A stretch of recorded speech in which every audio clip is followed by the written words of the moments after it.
Profitez bien. C'est parti, le feu vert. Gardez un petit œil sur le feu qui est à votre droite, les amis. Just have a little look on the traffic lights on the right. Orange, stop it. Stop, stop, stop, stop.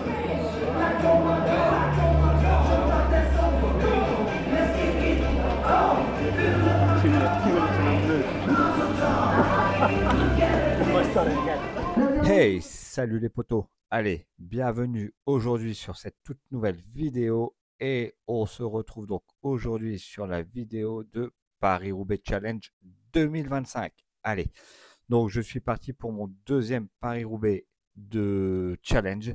Donc l'année dernière, je l'avais fait avec la Porte du Hainaut. Donc si tu n'as pas vu la vidéo, je vais te la remettre en haut à droite de l'écran en lien. Tu n'auras juste à cliquer dessus pour voir mon tout premier Paris-Roubaix.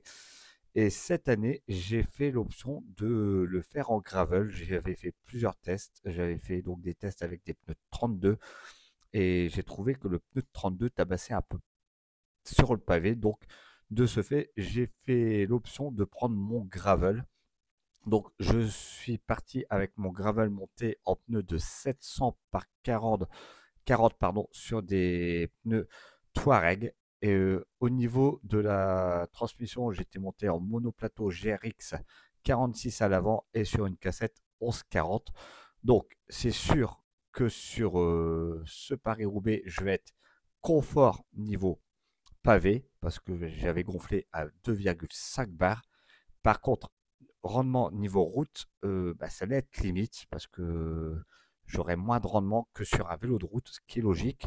Mais j'avais privilégié le confort cette année et je suis parti de bonne heure. Je suis parti sur le coup des 7h20. Donc le but du jeu est que j'aille rechercher au début les groupes pour pouvoir me positionner dans un bon groupe avant d'attaquer les premiers secteurs pavés. Donc on va voir les 19 derniers secteurs pavés à franchir du Paris-Roubaix. Donc ce sont les 19 secteurs pavés que les pros empruntent donc le lendemain. Et pour les filles, c'est l'après-midi. Mais à part que les filles, eux, ça sera le premier secteur pavé, ça sera Vendigny-Amages. Et nous, ça sera la trouée d'Arobert. Donc on va poser une fois de plus ses roues sur la trouée d'Arobert, sur le secteur pavé Mons-en-Pévèle, sur Canfin en Pévèle, pas Canfin, sur Canfin et aussi sur le carrefour de l'Ain. Donc c'est secteur pavé mythique, long bien entendu, et certains très douloureux. Bon, dès le départ, je n'ai pas été prendre des relais, je me suis calé dans les roues, j'ai pas subi, hein, j'ai plutôt suivi les accélérations, je courais un petit peu à l'économie. Je rappelle que ceci n'est pas une course, mais une cyclo-sportif. C'est complètement différent, donc c'est un autre format différent de ce que je peux te proposer, mais je vais t'en proposer quelques-uns sur la saison de cyclo-sportif. Il y aura notamment l'Hilar de l'eau, mais ça ne sera pas une cyclo-sportive, ça sera une randonnée, ça sera une cyclo. Et il y aura aussi les 6 heures du Pas-de-Calais que je vais participer le 8 mai. Donc là, le but du jeu, c'était que les 50 premiers kilomètres, je roule un petit peu à l'économie parce que avec mon gravel sur la route pendant 50 bornes, ça va pas être compliqué, mais je vais laisser de l'énergie. Si tu vois ce que je veux dire un petit peu, mais après sur les secteurs pavés, là, je vais être très très confort. Bon, là, ce que je te propose, c'est qu'on va passer pas mal de macadam, pas mal de routes, pas mal de petits bourgs. Je vais te faire une coupure et on se retrouve directement dans le vif du sujet, au secteur 19, sur la trouée d'Arobert. Allez, on se retrouve donc au 51e kilomètre et je vais donc attaquer cette fameuse trouée d'Arambert. Donc trouée d'Arambert, ça sera le secteur 19 pour moi. Elle est longue de 2,3 km et elle est classée 5 étoiles parce que autant dire que cette trouée secoue énormément. Tu vas le voir, là j'arrive donc à la fin de cette ligne droite où j'ai mis un petit peu les watts. Et là, je vais prendre mon premier virage à droite et c'est parti direction cette fameuse trouée d'Arambert où là, tu peux voir, je vais mettre les watts. Donc, j'ai rajouté ça sur la vidéo. Je me suis amusé à monter tous les watts sur chaque secteur pavé pour que tu puisses voir les watts que je développe et la vitesse à laquelle je roule. Là, je suis parti au roule à 33 km/h parce qu'au début, c'est un faux plat descendant sur cette fameuse trouée d'Arambert. Le pavé est vraiment dégueulasse. Limite, on se demande si ils n'ont pas été jetés et tels qu'ils sont tombés, ils sont restés. Voilà, c'est mon avis. Après, voilà, ça reste mythique pour moi. Un Paris-Roubaix, si tu fais pas la trouée d'Arambert, ce n'est pas un Paris-Roubaix, ce n'est juste un avis personnel. Ça, toi, tu peux me dire en commentaire ce que tu en penses. Donc, toute cette trouée d'Arambert, et y compris tous les secteurs pavés de mon Paris-Roubaix, je les ai faits sur le pavé, je ne les ai pas fait sur le bas-côté. Pour moi, c'est un défi, c'est un Paris-Roubaix, donc ça se passe sur le pavé et non sur les bas-côtés. Bon, là, je vais te laisser vivre l'intégralité de cette ambiance dans la trouée d'Arambert où tu peux voir, il y a pas mal de vélos qui ont été cassés, des crevaisons. Il n'y a pas eu de chute cette année, ça c'est un avantage. Je ne suis pas tombé sur des chutes alors que l'année dernière il y avait des chutes. Allez, je te laisse vivre ça en intégralité et on se retrouve donc juste après.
Allez, on se retrouve donc ici, 57e kilomètre, et on va attaquer le secteur pavé Pont-Gibus, donc de Wallers à Hélène. Donc, ce secteur pavé dit Pont-Gibus est un secteur pavé de d'une longueur pardon, de 1,6 km et de 3 étoiles. Alors, pourquoi on l'appelle Pongibus?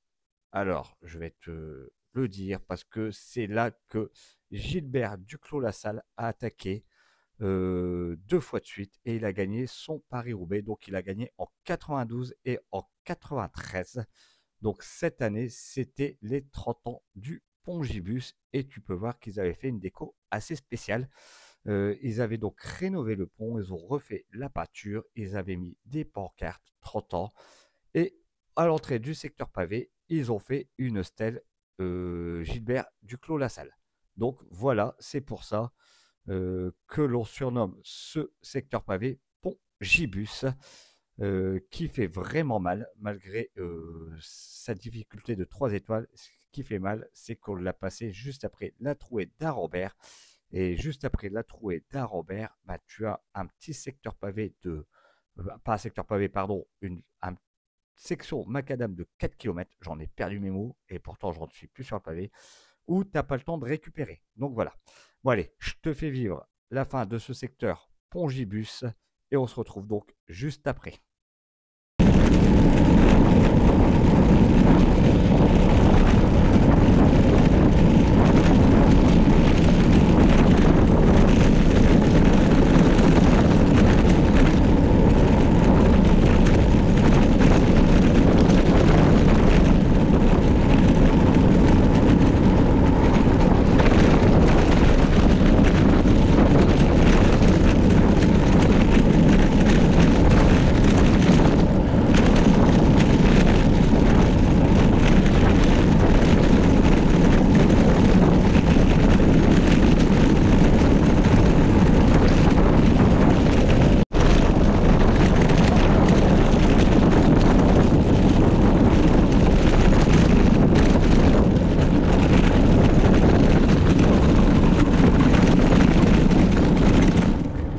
Allez, on enchaîne donc les secteurs pavés et on arrive donc sur le secteur pavé numéro 17 de Ornain à Vendigny. Donc, c'est l'un des plus longs secteurs pavés, 3,7 km, classé 4 étoiles. Donc, c'est pas par la difficulté de son pavé qu'il est classé sur un 4 étoiles, mais par rapport à sa longueur. Bon, effectivement, au bout de 50 bornes avant d'attaquer la trouée d'Arambert, j'étais bien, mais là, la répétition des secteurs pavés, j'en ai l'habitude parce que j'habite dans le coin, donc ça ne me fait pas peur, mais tu sens quand même que ça commence à puiser dans tes réserves. Là, j'ai déjà donc enchaîné quand même 3 secteurs pavés, et il faut se dire qu'il en reste encore 16. Et oui, parce que j'en ai 19, donc autant dire que ça va être pas journée galère, mais plutôt il va falloir gérer son effort.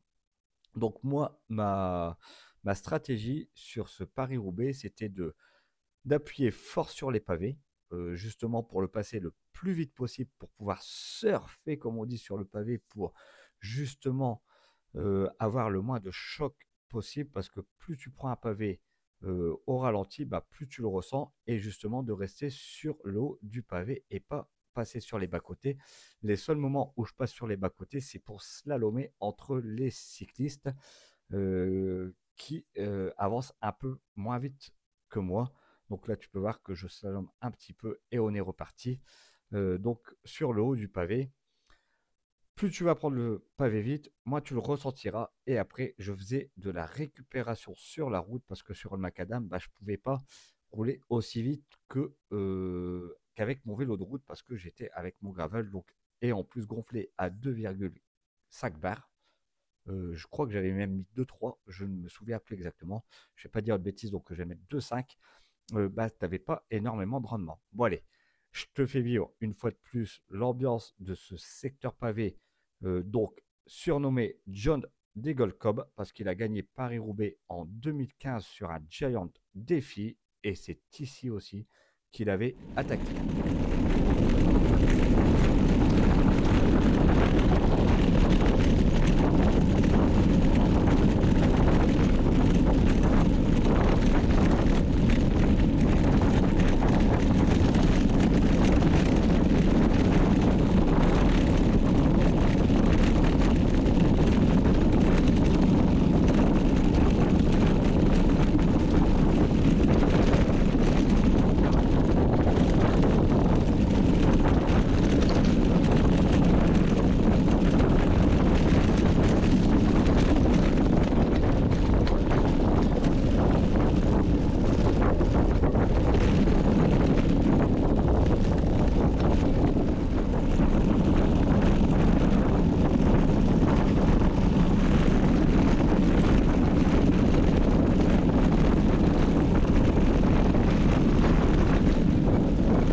Allez, les secteurs pavés s'enchaînent. On arrive donc ici sur le secteur pavé Warlin à Brion, 2,4 km pour secteur classé, pardon, 3 étoiles.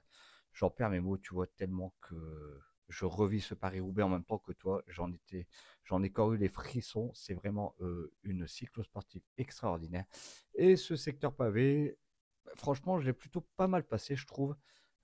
Où je me retrouve donc, tu vois, à 72 km. Bon, certes, ça s'enchaîne, mais celui-ci, il est plutôt simple. On se retrouve donc sur des secteurs pavés. Les prochains secteurs pavés, on va se retrouver sur des secteurs pavés relativement simples. Oui et non, parce qu'on vient quand même passer la trouée d'Arambert. Donc les 3 étoiles, ça reste simple. Le prochain secteur pavé qui sera difficile, pour moi, ça sera celui de Canfin. Après, il restera Mont-Saint-Pével à passer. Et ensuite, le carrefour de l'Arbre. Et une fois en fait que tu as passé ton carrefour de l'Arbre, c'est du pavé tranquille. Bon, donc je vais te laisser vivre la fin de ce secteur pavé numéro 16. Et on se retrouvera donc sur le secteur pavé numéro 15. Alors, autant dire que la vidéo avance plutôt pas mal. Dis-moi toi en commentaire si tu aimes bien ce genre de vidéo, pardon, si tu en voudrais plus ou si tu préfères le format course que je te propose.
Allez, les secteurs pavés, comme je te disais, s'enchaînent. Là, on se retrouve donc sur le secteur pavé numéro 15 de Tilloy à Sarré-Rosières. Donc, longueur 2,4 km pour une difficulté de 4 étoiles.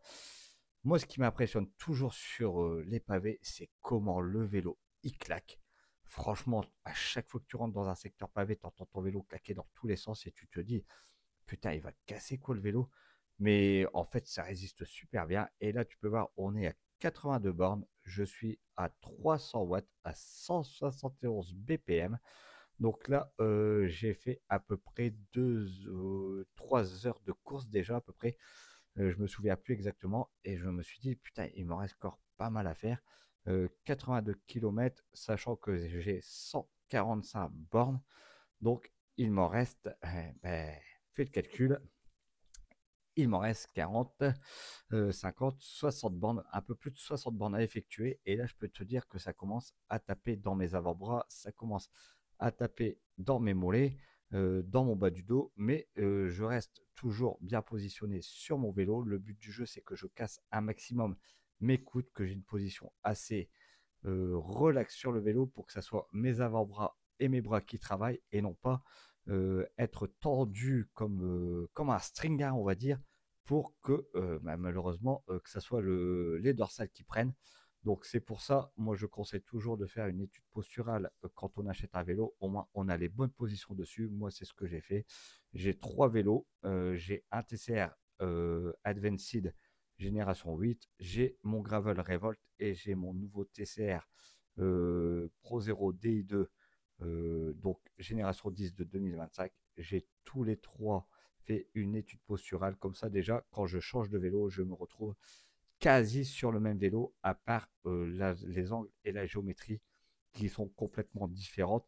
Mais sinon, en termes de longueur, comparé à ma zone de 8, à ma longueur et à mon bout de potence, comparé à ma hauteur de selle, tout ça, je suis exactement pareil. Donc, il n'y a pas énormément de perturbations sur mon corps. Donc, moi, je conseille toujours de faire une étude posturale, surtout si tu fais des cyclosportives ou de la compétition.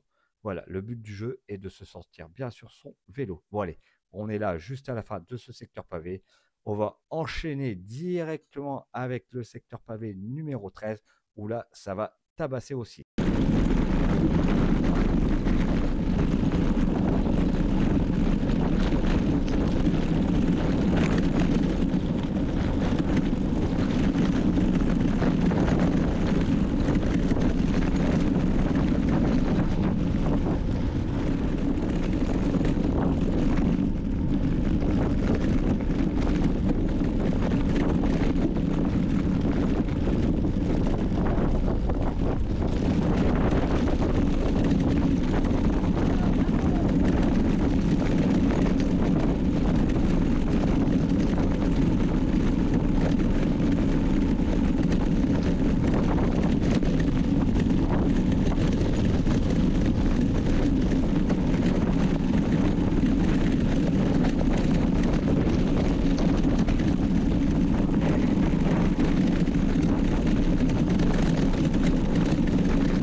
Allez, on se retrouve donc ici, secteur 14, donc le secteur 14 de Beuvry à Orchy, 3 étoiles, 1,4 km. Secteur très régulier. Par contre, comme je te disais, ce qui commence à taper, c'est je commence à taper dans mon énergie. Je suis pas émoussé, hein, attention, hein, j'ai l'habitude de faire des longues sorties. Hein. Sur mes entraînements, c'est des sorties de 80 bornes, tout ça. Et à l'hiver, j'ai fait des sorties de 120, 130 bornes. J'avais mis dans mon plan d'entraînement l'objectif de Paris-Roubaix, donc je l'avais préparé. Je partais pas, comme on dit, la goutte au nez, faire Paris-Roubaix. J'avais fait déjà une distance de 110-120. J'étais aussi depuis le début de saison, donc depuis janvier au 12 avril, je suis quand même à 3200 bornes, 3003. Donc autant dire qu'à la fin du mois, je vais arriver à peu près à 4000 bornes. Donc voilà, je tourne à environ 1000 km par mois. Donc mon Paris-Roubaix est prêt. Ce qui me secoue comparé à l'année dernière, c'est que l'année dernière, j'étais dans l'euphorie du stage à chaque fois de la porte du Hainaut. Donc on s'entraînait avec les copains. Et là, cette année, j'ai délaissé un petit peu les pavés. J'ai plutôt fait des sorties longues sans pavés. Et c'est la répétition des pavés qui me semble interminable. Bon, ça va le faire. Je vais arriver au bout de mon Paris-Roubaix. Je t'assure, je te donnerai mes stats à la fin de mon Paris-Roubaix où j'ai pas fait un Paris-Roubaix dégueulasse, surtout sur un gravel. J'ai fait de très belles stats. Mais franchement, ça commence à amuser. On est qu'au 13e secteur pavé. Donc il en reste pas mal à passer, dont le carrefour de l'Arbre, Mont-Saint-Pével et qu'enfin des secteurs pavés très difficiles. Mais ça va le faire. J'ai l'habitude de faire des grosses distances. Donc ça ne me fait pas peur. Là, tu peux voir que les vététistes me doublent sur le pavé, mais je reprenais à chaque fois sur la route. Allez, je te mets comme d'habitude à chaque fois l'ambiance sur les secteurs pavés de la fin et on se retrouve à chaque fois sur le prochain secteur pavé.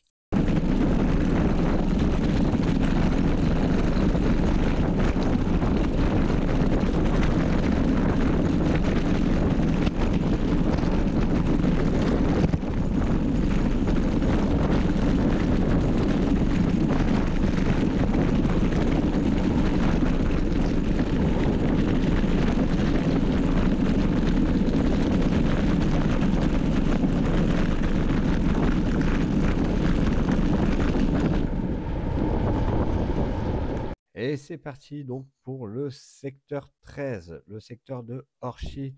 Donc si mes souvenirs sont bons, c'est le secteur Marc Maggio. Et oui, donc c'est un secteur classé 3 étoiles pour une longueur de 1,7 km. Prochain secteur, ça sera un secteur compliqué. Donc en fait, après, tu vas arriver sur deux secteurs compliqués avant le fameux Canfin en PVL et Carrefour de l'Arbre. Donc là, c'est un secteur que je vais essayer de récupérer, de me refaire un petit peu la cerise sur le gâteau, comme on dit. On est à 87,5 km.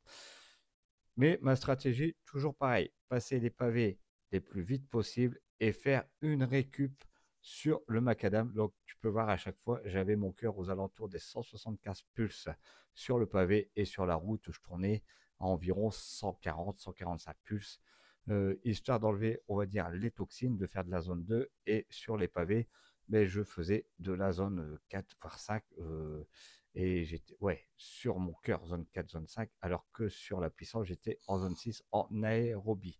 Bon allez, comme d'habitude, je te laisse la fin du secteur pavé avec l'ambiance. Bon, il n'y avait pas beaucoup de spectateurs, c'est juste le bruit du pavé, le vélo, comment il claque, c'est juste impressionnant.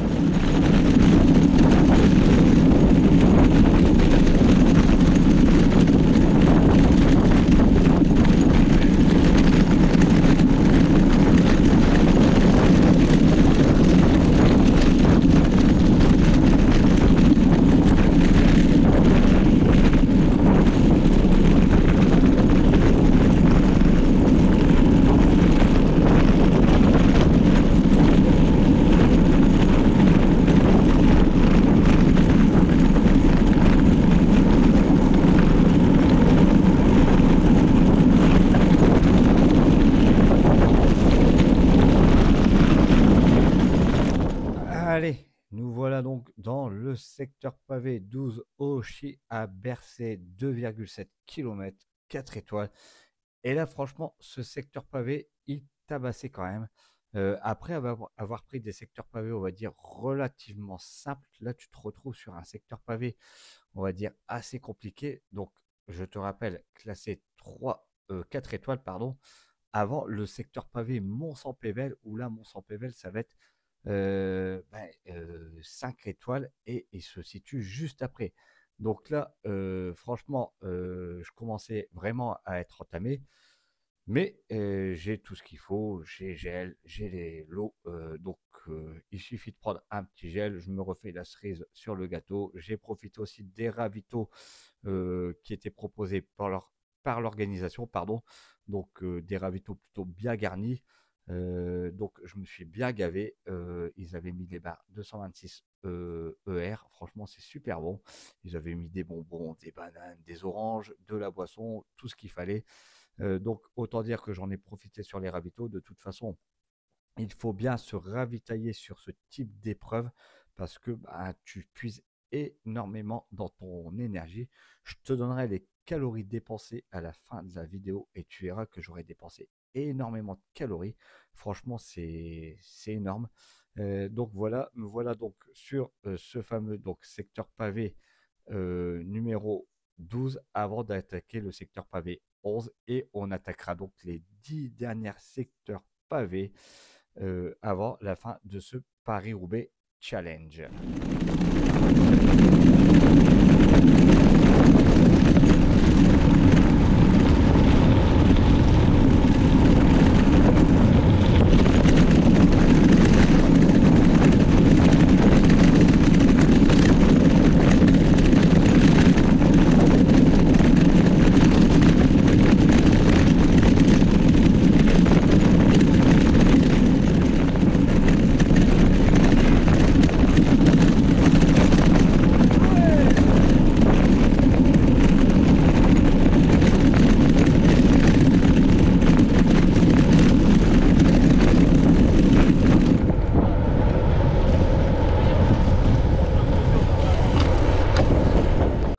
Allez, nous voilà donc dans ce fameux secteur pavé Mont-Saint-Pével. Longueur 3 km, étoile 5. Franchement, ce secteur pavé, il secoue, il tabasse, il fait vraiment mal à la gueule. Et autant dire que après 98 bornes, tu le ressens énormément. Je vais te le faire vivre de l'intérieur parce que c'est un secteur pavé mythique de Paris-Roubaix. Donc les secteurs pavés pour moi mythiques de Paris-Roubaix sont là. Troué d'Arambert, sont Mont-Saint-Pével, sont le secteur pavé Canfin et le Carrefour de l'Arbre. Pour moi, ce sont les secteurs pavés les plus importants de Paris-Roubaix. À savoir aussi que chez les pros, quand tu sors en tête du Carrefour de l'Arbre, bah souvent tu es vainqueur de Paris-Roubaix. Allez, je te fais vivre ce secteur pavé de l'intérieur et on se retrouve donc juste après.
Ici, on est donc à 103 km et on se retrouve sur le secteur pavé Mérigny à Avelin, donc 700 mètres. Autant dire, il est court, 2 étoiles.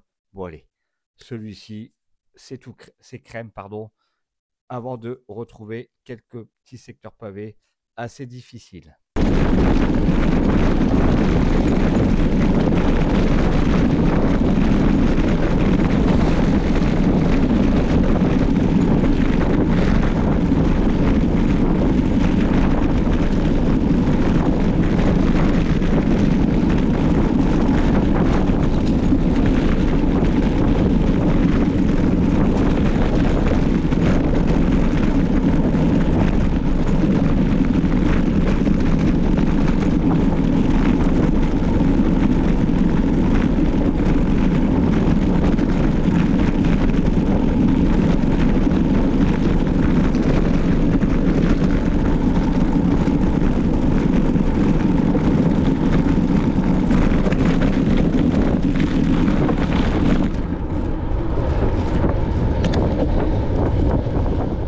Allez, 107 km 700, on se retrouve donc au secteur pavé numéro 9. Donc le secteur pavé Pont-Thibault-Envelin. Donc secteur pavé de 1,4 km de 3 étoiles. L'année dernière, j'avais fait une chute où Poggy, cette année, a fait une chute. Et ouais, c'est le virage, donc c'est mon virage et le virage à Poggy. On a fait exactement la même chute. Je suis arrivé un peu trop vite, comme Poggy, et j'ai tiré tout droit, à part que lui, Poggy, il a freiné. Moi, j'avais tiré tout droit. Rien de grave, hein, je me suis juste retrouvé dans la boue, mais franchement, voir le champion du monde se vautrer dans le même virage que toi, tu t'es vautré l'année dernière, bah, c'est quand même exceptionnel, hein. Franchement, j'avoue que c'est rare, mais c'est comme ça. Allez, je te le laisse vivre une fois de plus et on se retrouve donc pour les derniers secteurs pavés où ça va être les secteurs pavés les plus intenses de ce Paris-Roubaix Challenge.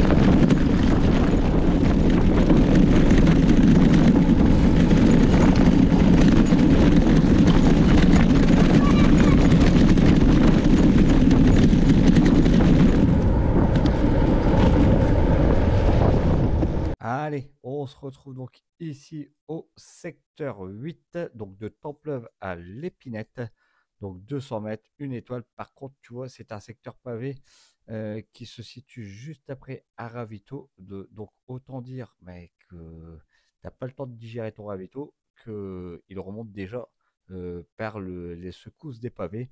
On est donc ici à 114 km de course exactement. Bon, ce secteur pavé, il était plutôt simple parce qu'après, bah, comme tu as compris, on va reprendre un petit secteur pavé de Templeuve à Moulin de Vertin non, c'est pardon, c'est le donc toujours dans le secteur 8, Templeuve Moulin de Vertin de 500 mètres. Donc en fait, c'est un secteur pavé qui est composé en deux parties avant d'attaquer le secteur pavé numéro 7 de Cisoin à Bourguel. Voilà, autant dire que celui-ci, c'était juste histoire de te faire remonter ton petit ravito. Allez, ici, 116e kilomètre et 800. Donc, on est sur le secteur pavé numéro 7 de Cisoin à Bourguel. Donc, 1,3 km avec une difficulté de 3 étoiles. Alors, ce secteur pavé, il faisait mal parce qu'on était exposé au vent et il était en faux plat montant. On était à 1-2%. Donc, c'est pour ça que tu peux voir que je roule qu'à 27 km/h et je mets énormément de watts. Ouais, attention, les watts, c'est pas très bien réglé par rapport à, comment dire, à l'avancement de la vidéo. Alors, il doit y avoir 2-3 secondes de décalage, pardon. N'en prenez pas compte, ne m'en voulez pas parce que c'est très très compliqué de remettre les watts par rapport au point précis. Quand c'est une compète, j'y arrive parce que c'est un circuit fermé, pas fermé, mais c'est un circuit qu'on va faire en boucle. Alors que là, ça va être d'un point A à un point B. Donc, c'est un peu plus compliqué au niveau du parcours, mais je suis quasi précis à 2-3 secondes près. Hein. Donc, c'est pour ça que des fois, tu vois que 0 alors que je suis en train de pédaler. Et ce secteur pavé, il faisait mal parce qu'il était en faux plat montant. Et juste après, ben, on va donc attaquer il nous restera donc un secteur pavé assez facile de 3 étoiles de Bourguel à Ouanea, pardon, et après on va attaquer le Canfin en Pével et le carrefour de l'Arbre. Allez, comme d'habitude, je te laisse vivre ces derniers moments sur ce secteur pavé et on se retrouve donc juste après.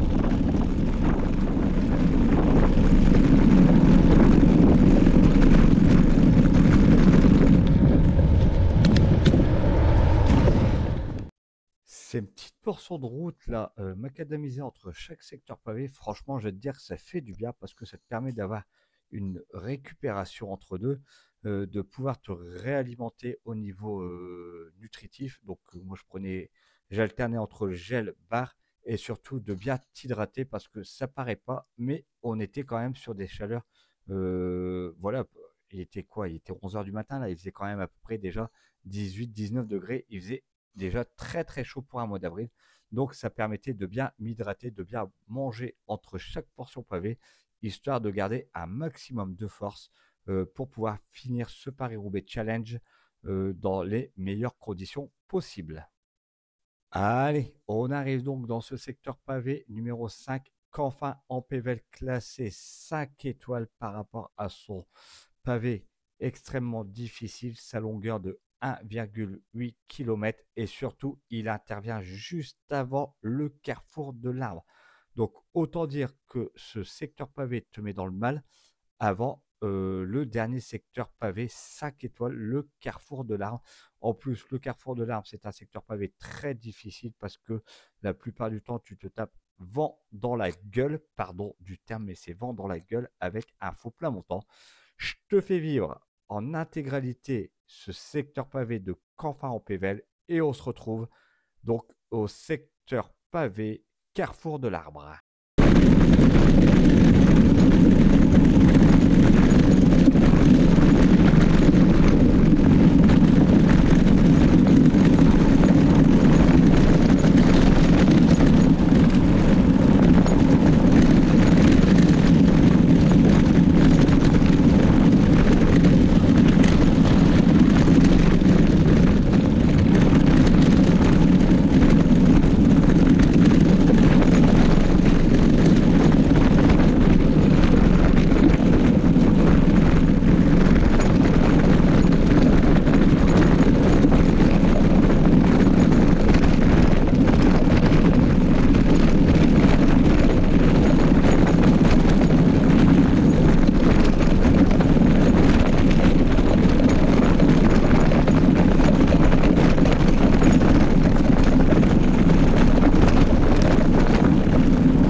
voilà dans ce fameux secteur Carrefour de l'Arbre, le dernier secteur le plus difficile de Paris-Roubaix.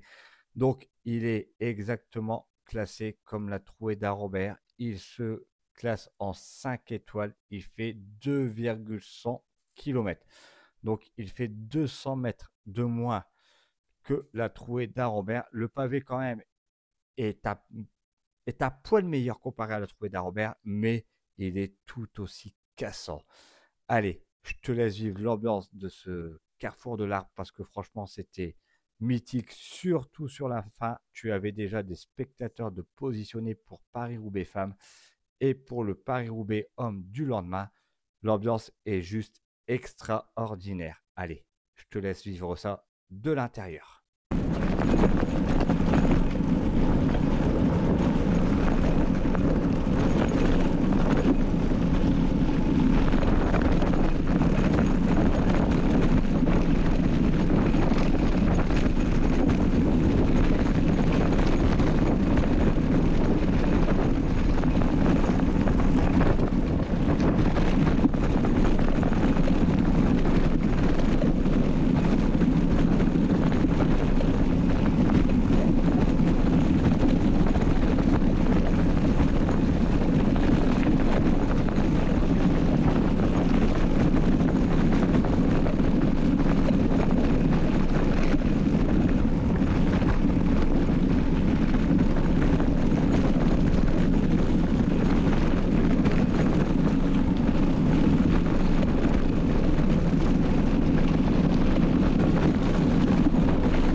Allez, on se retrouve donc ici au secteur numéro 3, donc juste après le carrefour de l'arbre. Tu avais 200 mètres de transition et tu attaquais donc ce secteur pavé.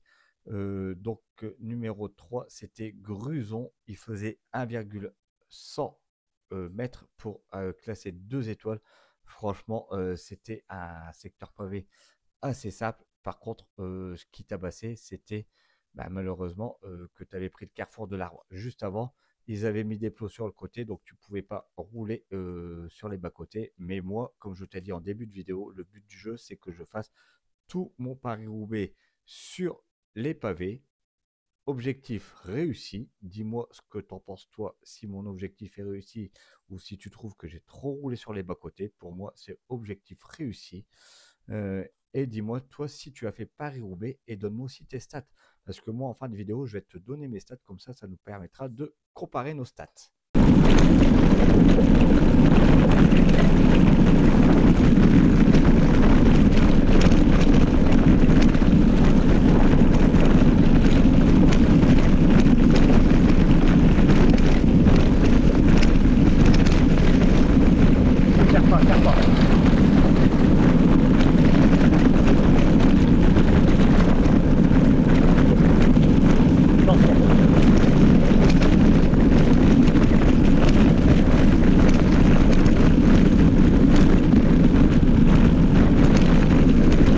Allez, on arrive donc sur ce secteur pavé numéro 2, donc secteur pavé de Willem AM de 1,4 km classé 2 étoiles. Toujours les petits plots sur les côtés pour ne pas rouler sur le bas côté.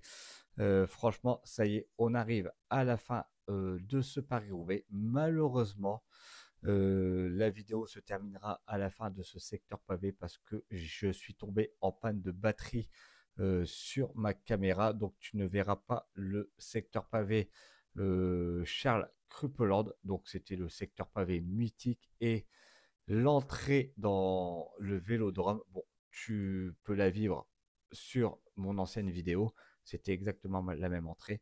Malheureusement, je suis tombé en panne de batterie et ça, je n'y peux rien. Et oui, j'ai mal géré ma batterie et j'ai oublié de prendre ma deuxième batterie. Bon, au niveau de mes stats, franchement, j'ai fait des super stats pour ce Paris-Roubaix Challenge. Donc, j'ai fait les 145, 146, 450 exactement en 4h47 et 28 secondes. Donc, ça m'a fait une vitesse moyenne de 30,6. Niveau D+, tu n'as que 695 mètres. 209 watts de puissance moyenne. Alors, ce qui me donne sur une puissance normalisée de 239 watts et au niveau calories, j'ai consommé 4000 calories. C'est énorme, 4000 calories de consommé. Au niveau de ma fréquence cardiaque, j'ai donné ma fréquence cardiaque. Donc, attends, je la recherche parce que là, je suis un petit peu perdu sur... Voilà, fréquence cardiaque de 156 BPM et je suis monté à 185 pulses au maximum. Bon, les amis, je vais donc te laisser vivre ce dernier secteur pavé. Malheureusement, tu n'auras pas l'entrée dans ce vélodrome de Roubaix. Mais j'espère que tu auras aimé cette vidéo. Comme d'habitude, n'oublie pas de liker, de partager, de t'abonner à la chaîne. Active la putain de cloche pour ne pas rater les prochaines vidéos. Et moi, je te dis à très bientôt pour une prochaine vidéo. Allez, ciao les potos!